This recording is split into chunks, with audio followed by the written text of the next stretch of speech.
tutti amici, in questo video cercherò di accontentare tutti quelli che mi scrivono sul canale. Vi farò vedere come caricare una cella al litio con un alimentatore da banco e verificarne la bontà, quanti mAh può avere ancora la batteria. Ci sono parecchi casi su queste batterie, dunque definire se è buona o non è buona non è semplice, perché ci sono molte variabili. Prima di tutto, come negli altri video, vi faccio vedere un datasheet di una batteria.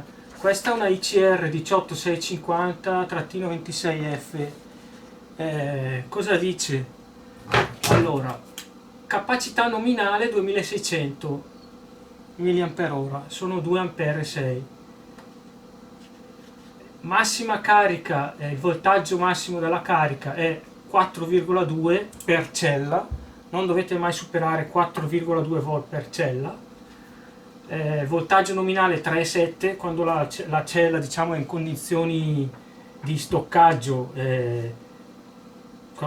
Quando in condizioni di stoccaggio praticamente loro la lasciano quel valore lì, perché 3,7 è un valore che la batteria dura più a lungo nello stoccaggio. Poi c'è carica corrente, allora standard 1300 mAh, che sarebbero 1,3 A, invece carica rapida 2600 mAh, che sono 2,6 A. E infatti ti dice il tempo: se la carichi a 1,3 A ci vogliono 3 ore, se la carichi a 2,6 ci vogliono 2 ore e mezza di meno. Poi massima corrente di carica 2006, massima corrente di scarica.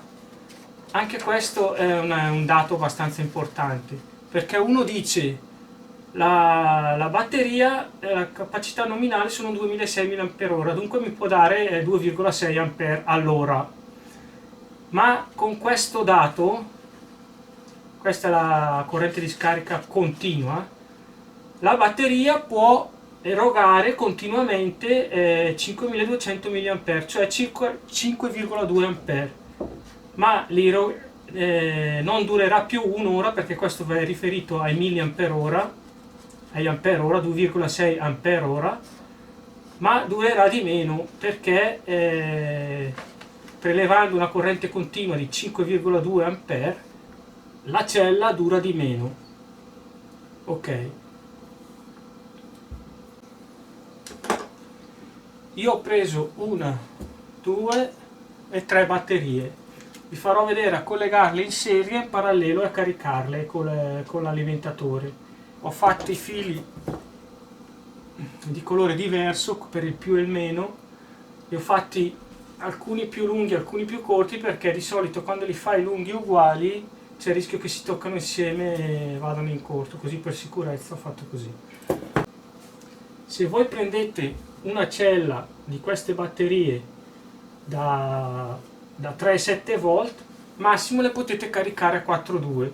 I dati che vi ho fatto vedere prima sul foglio sono di una batteria che non so se è questa, però all'incirca danno sempre come carica massimo 2 A.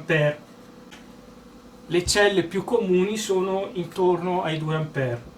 Allora, adesso io ho impostato l'alimentatore a 4,2, ok?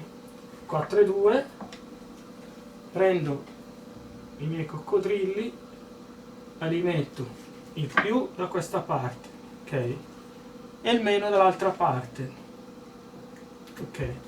Adesso io ho impostato una corrente limitata a 1 A, ok? E la tensione è scesa a 3,96. Vuol dire che adesso già da qua vediamo se la batteria può essere buona, perché sta caricando 1 A, e se sta caricando vuol dire che la batteria è buona. Allora, se non dovesse assorbire niente, già da lì la batteria, se assorbe 0 A vuol dire che non c'è un passaggio di corrente, già la batteria è da buttare, sicuramente non andrà mai. Poi ci sono alcuni casi tipo queste che dovrò scartarle. Allora, questa qua rossa per esempio, adesso vi faccio vedere, questa qua rossa, se io la collego di qua e di qua, mi assorbe anche lei 1 ampere, e così uno dice potrebbe essere buona, ma io queste le ho già provate con il mio quadretto che ho costruito. Loro stanno lì, assorbono corrente, dopo un po' si ferma, quando stacchi la batteria scende subito a 0, quasi 0 volt, praticamente si caricano e poi le lasci lì un attimo, si scaricano subito e vanno ancora a 0.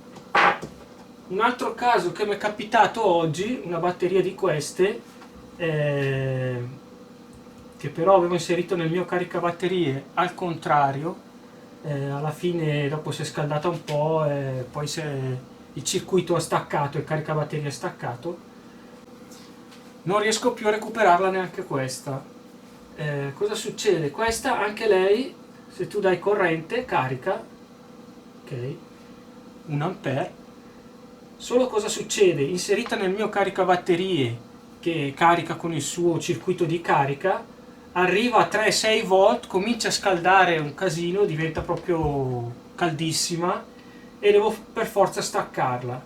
Una volta staccata mi scende ancora 2 volte e mezzo, 3, penso che anche questa sia da buttare. Ma questa forse l'ho rovinata io perché l'avevo inserita al contrario, più e meno, lei si è scaldata per un attimo, poi il circuito è intervenuto subito, ha sganciato e probabilmente me l'ha danneggiata. Poi ci sono altri casi di batterie che io ho testato, misuravano 0 volt, 0 qualcosa, proprio una stupidata, eppure le ho caricate e sono batterie efficienti che durano un'ora e mezza, anche 2 ore. Quando dovete caricare una cella, impostate la tensione dell'alimentatore a 4,2 volt, poi attaccate meno col meno e più col più, ok, e a questo punto la batteria comincia a caricarsi. Noi abbiamo detto che massimo possiamo caricare a 2 ampere, qua vedete se metto al massimo la corrente va a 2,9, io adesso lo abbasso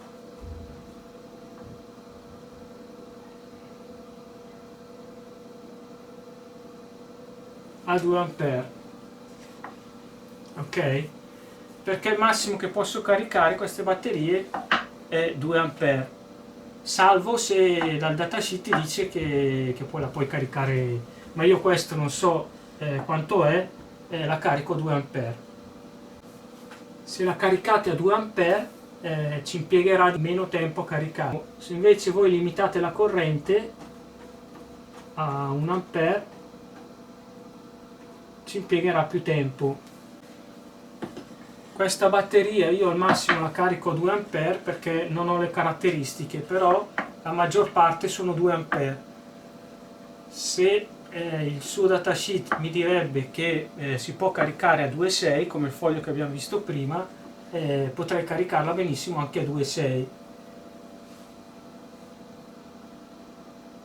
Adesso bisogna solo aspettare che si carichi, che la corrente scenda a 0, quasi 0 ampere. Ora volevo farvi vedere a collegarne due in parallelo. Se noi ne mettiamo un'altra in parallelo, prendiamo due di queste, stacchiamo questa,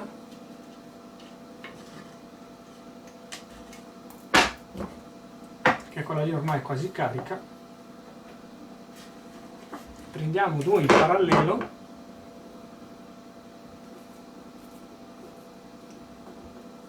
le colleghiamo così, colleghiamone due in parallelo così, ok, più col più meno col meno, e le andiamo a alimentare positivo e negativo. Ok, la corrente adesso è ancora limitata a 1 ampere, quasi 1 ampere,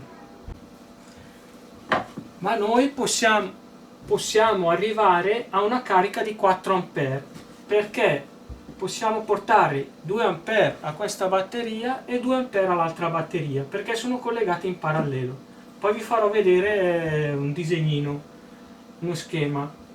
Allora, vediamo, alzo la corrente, vedete che arriva quasi a 4 ampere. Ora vi farò vedere la corrente che si divide nelle due batterie. Allora, vedete? 1,60, l'altra batteria, 1,60, 1,50, e questa è la corrente totale, perché sono messe in parallelo. Adesso vi faccio il disegno così capite meglio.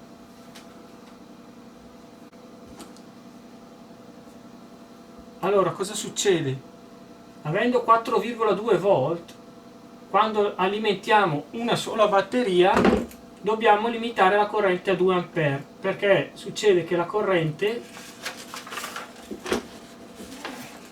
che scorre fa questo giro e passano solo 2 ampere in questa batteria, che noi dobbiamo limitare perché più di 2 ampere non possiamo mandarli. Dal momento che attacchiamo la seconda batteria possiamo aumentare la corrente a 4 ampere, perché 2 ampere andranno da questa parte e 2 ampere andranno dall'altra, poi tornano indietro e ritornano ancora i nostri 4 ampere. Per la legge di Kirchhoff praticamente tutte le correnti entranti in un nodo sono equivalenti alle correnti uscenti, dunque se entrano 4 ampere qua, 2 vanno di qua, 2 vanno di qua, 2 vanno di qua, vanno di qua, e alla fine diventano ancora 4, perché la corrente che entra in un ramo alla fine si richiude sull'altro ramo sempre con la stessa corrente.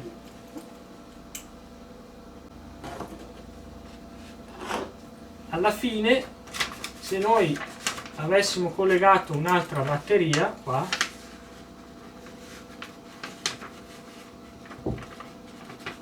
meno più,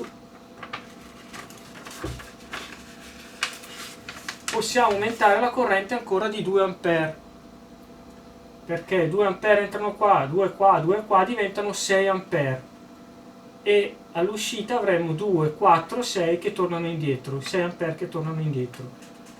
Gli ampere che vanno da una parte alla fine devono sempre tornare indietro da qualche parte. È proprio la legge di Kirchhoff questa.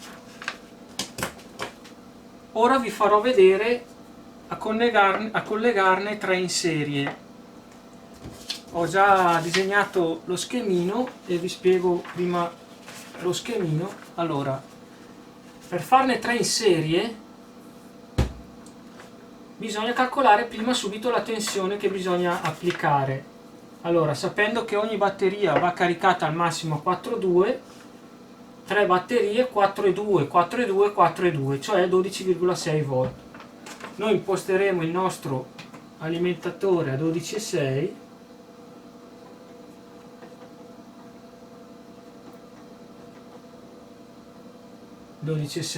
ok. Cosa succede in questo caso? Noi potremo caricare le batterie solo fino a 2 ampere, perché in questo caso, essendo collegate in serie, i 2 ampere che limitiamo noi la corrente del nostro alimentatore passeranno di qua e passeranno di qua. Dunque ogni batteria ha la corrente di 2 ampere. In questo caso non si può aumentare a 4 ampere, perché passerebbero 4 ampere qua, 4 ampere qua, 4 ampere qua. Si deve limitare la corrente a 2 ampere. Ok, ora procediamo col cablaggio e poi lo vediamo. Allora, ho messo già le batterie, una col più qua, una col meno e una col più, perché il meno va col più, ok? Dall'altra parte il meno va col più, ok? E questi due fili praticamente sono il più e il meno che applico la tensione di 12,6 volt. Allora questo è il negativo, ok, e questo è il positivo, ok. Vediamo cosa succede. Adesso limitiamo la corrente a 1 ampere, così vediamo bene.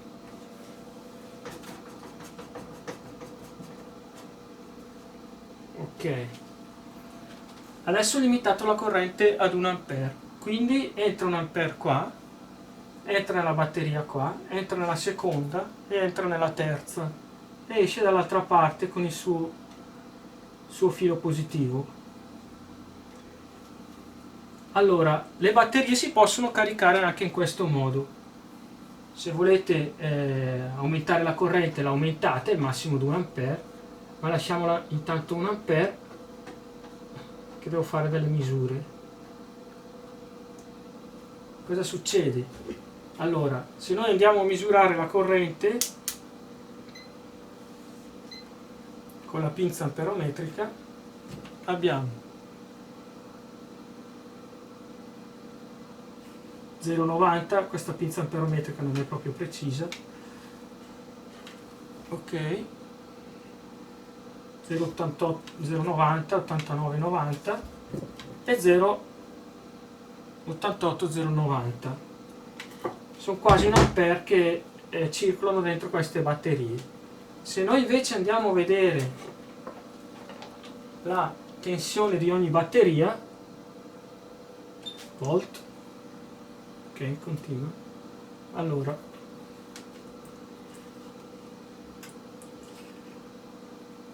vediamo che siamo a 3,9, vedete qua il multimetro, 3,9 questa, ok, questa qua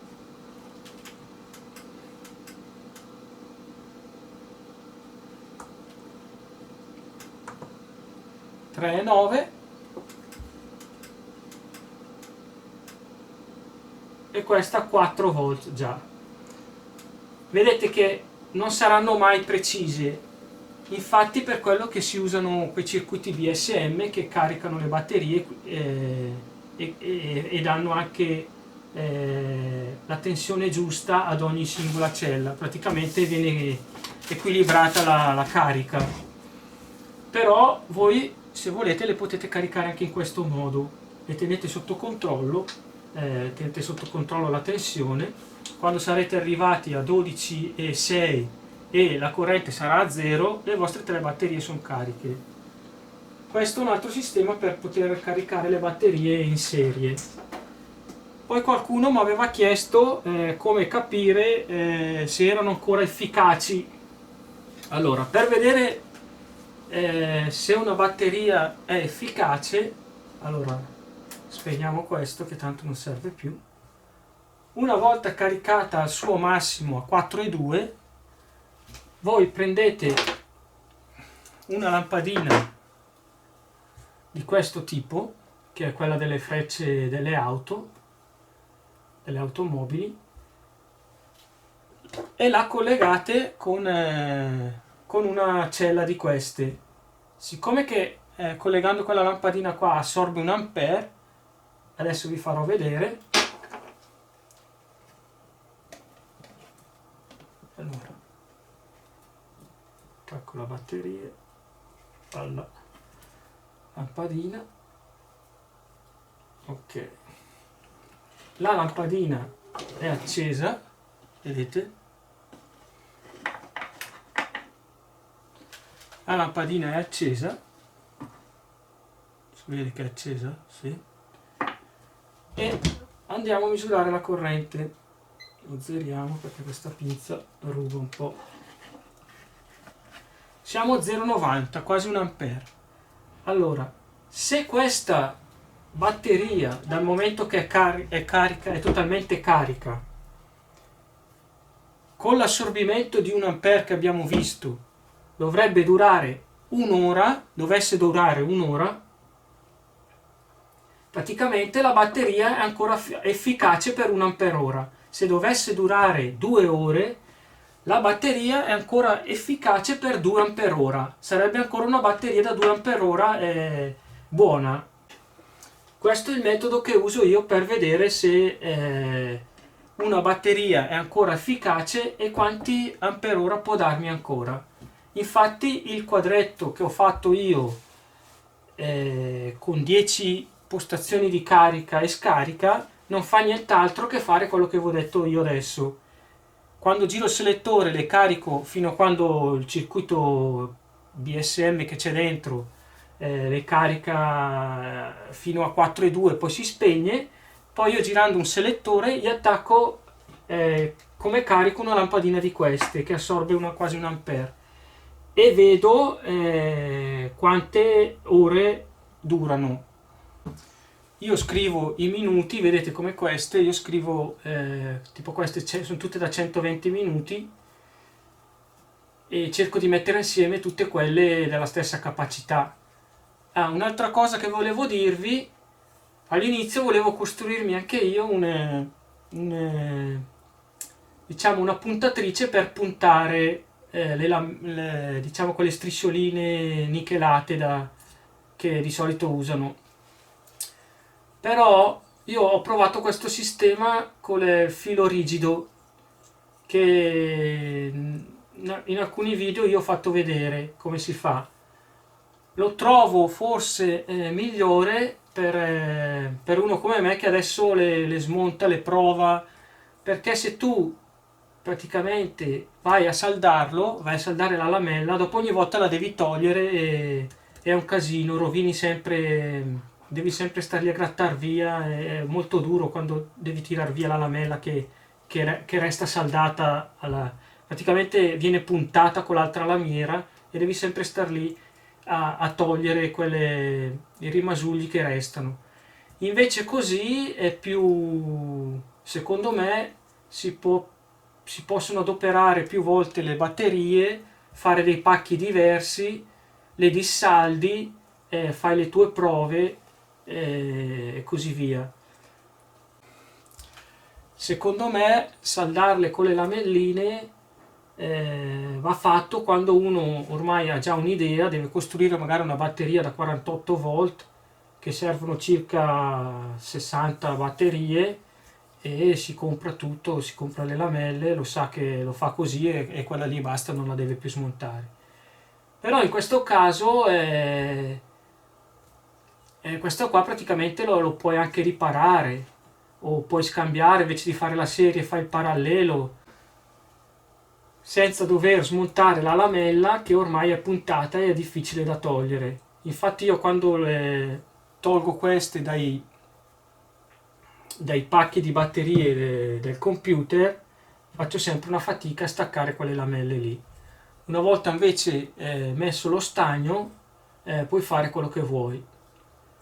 Niente, se il video vi è piaciuto mettete un mi piace e iscrivetevi al canale.